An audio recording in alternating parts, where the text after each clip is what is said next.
Elle vécut 52 ans. Pour certains, elle était une sœur, pour d'autres une mère, et pour d'autres encore la fille spirituelle et la fidèle disciple de l'Église. Aujourd'hui, elle est un exemple pour beaucoup. Klara Ludwika Szczęsna. Sa vie débuta 6 mois après l'insurrection de janvier 1863 sur le tronçon russe. Il y avait une distillerie dans le village. Le père de Ludwika Szczęsna y travaillait comme distilleur.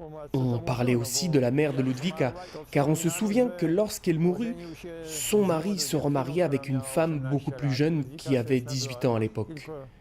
Ludwika n'avait que 6 ans de moins que sa belle-mère. Le père de Ludwika n'avait pas de ferme à lui. Il déménageait très souvent avec sa famille à la recherche d'un meilleur emploi.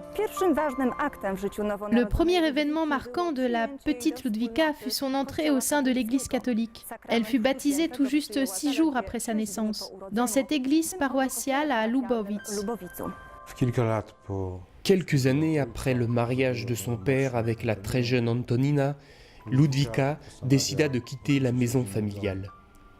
Incitée à se marier rapidement, elle s'enfuit dans la ville voisine de Mława.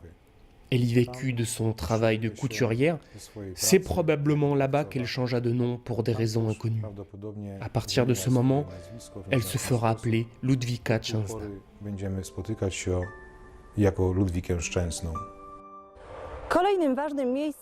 La prochaine étape importante dans la vie de Ludwika Szczęsna fut Zakroczym. C'est ici qu'elle se rendit en août 1885 afin de prendre une décision importante dans sa vie, le choix de sa vocation. Qui l'a aidée dans cette démarche?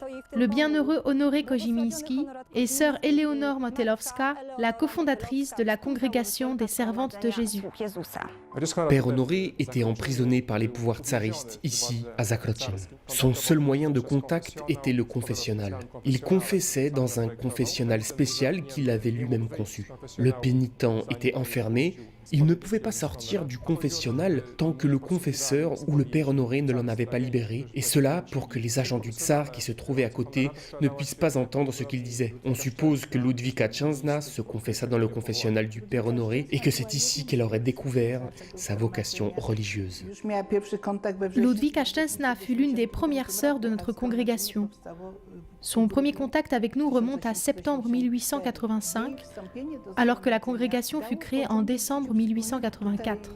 Son arrivée à la congrégation marqua le début d'une vie en communauté, ici à Varsovie, dans la rue de Wilcza. Ludwika était couturière de métier. Elle avait ouvert un atelier et dans l'arrière-boutique, des domestiques venaient pour se former. Ces femmes ne bénéficiaient d'aucune aide, morale ou sociale. Elles n'avaient aucun droit. C'est pour cela que la congrégation les prit en charge.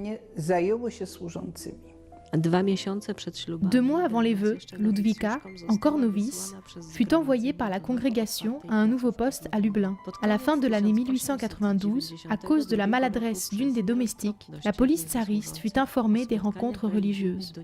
Il s'ensuivit une perquisition dans la maison des sœurs.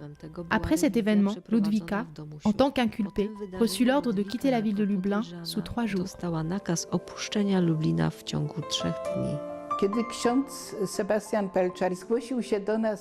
Lorsque le prêtre Sebastian Pelczar nous contacta pour nous dire qu'il avait besoin de l'aide des sœurs pour travailler auprès des domestiques, la sœur fondatrice pensa que ce serait un très bon moyen pour Ludwika de continuer sa vie religieuse dans le charisme de la congrégation, sans être continuellement exposée au danger d'une nouvelle perquisition. Elle fut donc envoyée à Cracovie pour y diriger un refuge pour les domestiques.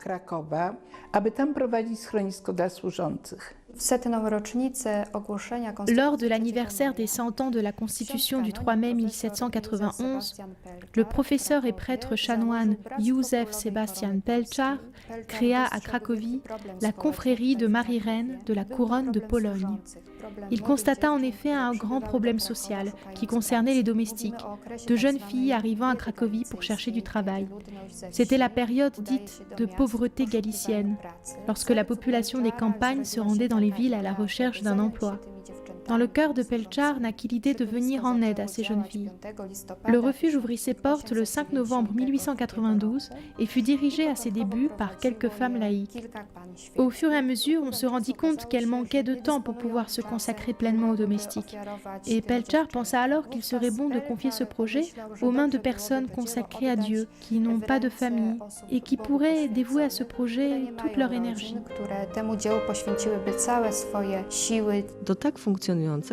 C'est en avril 1893 qu'arriva la servante de Jésus, Honorata Ludwika Szczęsna. Le père Pelchar lui attribua la fonction de responsable du foyer. Celui-ci se trouvait au numéro 11 de la rue Mikołajska. Les sœurs s'occupaient d'une douzaine de jeunes filles. Les domestiques, ne sachant ni lire ni écrire, prenaient des cours tous les dimanches après-midi. Les servantes de Dieu, avec sœur Honorata à leur tête, avaient beaucoup de travail. Elles dirigeaient également une cantine et une laverie.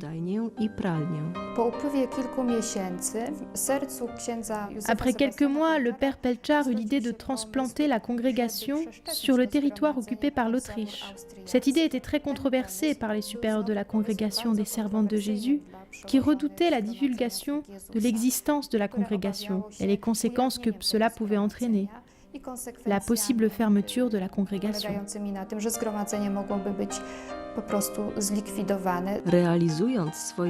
Afin de concrétiser son projet, le père Pelchar acheta sa propre maison à Cracovie, au numéro 10 de la rue de Sainte-Croix. Ce furent les débuts d'une nouvelle famille religieuse, la congrégation des servantes du Sacré-Cœur de Jésus.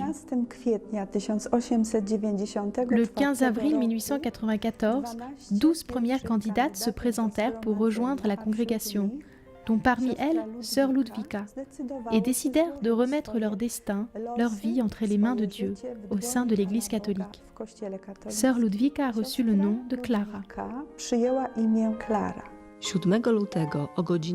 Le 7 février, à midi, à l'âge de 53 ans, sœur Clara Ludwika Szczęsna rejoignit la maison de Dieu qu'elle aimait par-dessus tout.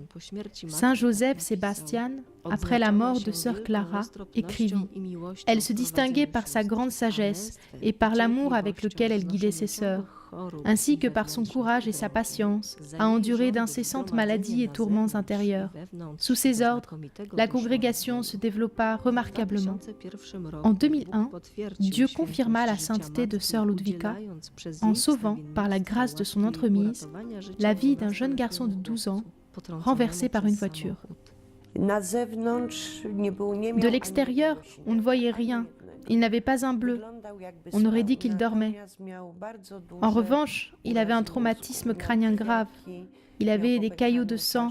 Sa boîte crânienne était fissurée. Une partie de l'os du crâne s'était enfoncée dangereusement.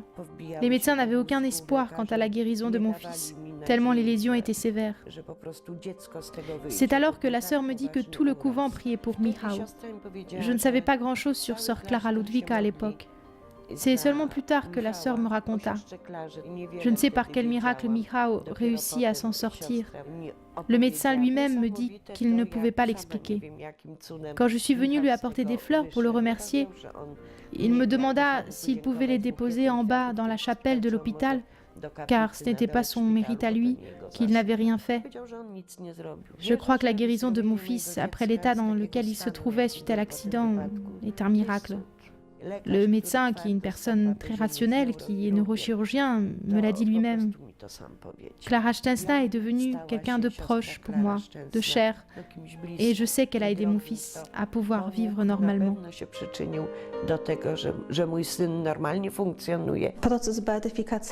Le processus de béatification de sœur Clara Ludwika Szczęsna a débuté au diocèse de Cracovie le 25 avril 1994.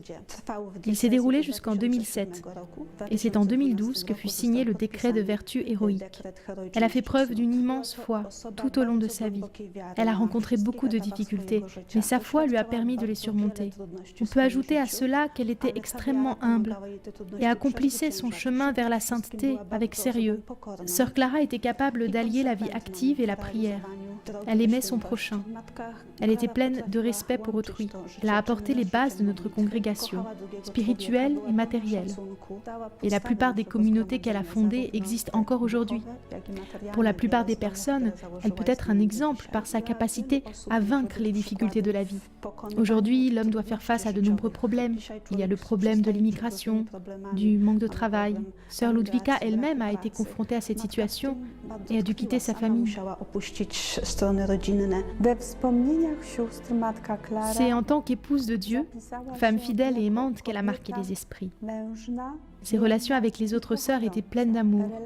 Elle était comme une mère, se souciait aussi bien des affaires spirituelles que des affaires pratiques des autres sœurs. Celles-ci étaient touchées par l'attention qu'elle portait à leurs moindres petits besoins. À l'une, elle raccommodait une paire de chaussettes. À l'autre, elle tricotait une écharpe chaude pour qu'elle n'ait pas froid pendant son travail. En tant que supérieure de la congrégation, elle était exigeante. Elle accordait une grande importance à l'épanouissement spirituel des sœurs, afin qu'elles exercent leur vocation et réalisent leurs vœux religieux avec joie et dévouement.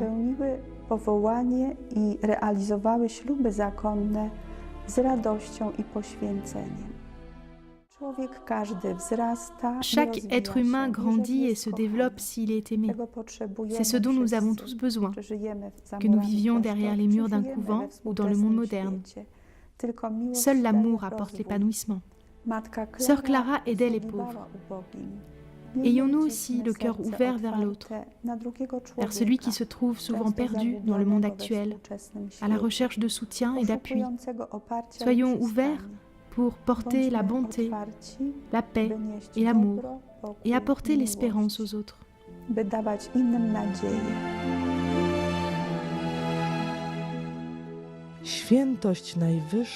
Dieu est la sainteté suprême.